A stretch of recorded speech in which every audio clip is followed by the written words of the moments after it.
what is the difference between legacy and microservices? So I'll go ahead and bring up my screen here. What we want to do now is just get an idea of how legacy compares to microservices. And on the left, we're going to talk about legacy apps. And on the right, we're going to talk about microservices. So how does this really compare, and why is this important? Well, generally, we typically, in an application, when we develop the application, we're going to have some kind of hierarchy as part of this. And generally, each of these services, for example, could be very dependent on each other. And again, just as a quick example on how this might be laid out, is typically we would have, let's say in this case, just an app. And this app's typically going to be layered. So could be that each of these are dependent on each of these. And as part of this, what could happen is that if we have an issue here, and this is like a query service, let's say, then that might break our system if it's dependent, let's say, on this block being available. Let's say that this is our data warehouse.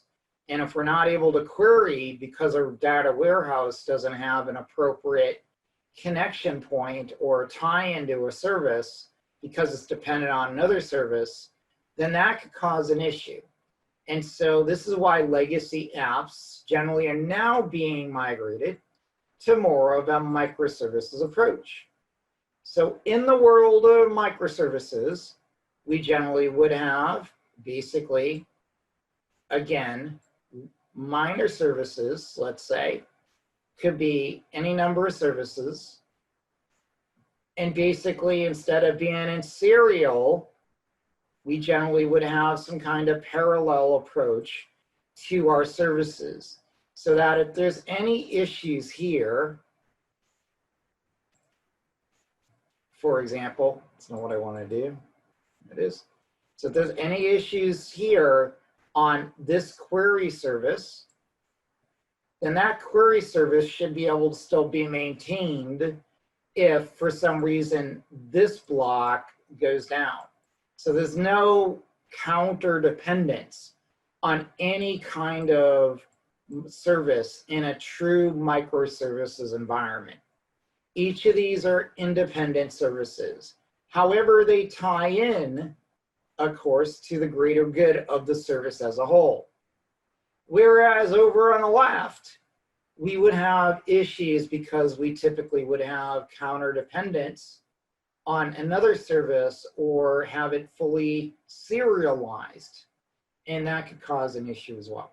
So that's really a high level of how legacy and microservices compare. Now, when we migrate, for example, a legacy app to microservices, we want to break down basically our application into individual services so that we could create microservices. And we're going to put these on what? We're going to put these on a container. And each of these will be individual containers and therefore totally independent from each other. So if we lose one of these containers, let's say, if this one goes, then basically we could simply rapidly provision from our DevOps processes another container that could be online pretty efficiently and effectively, or we could rebuild it as well very quickly.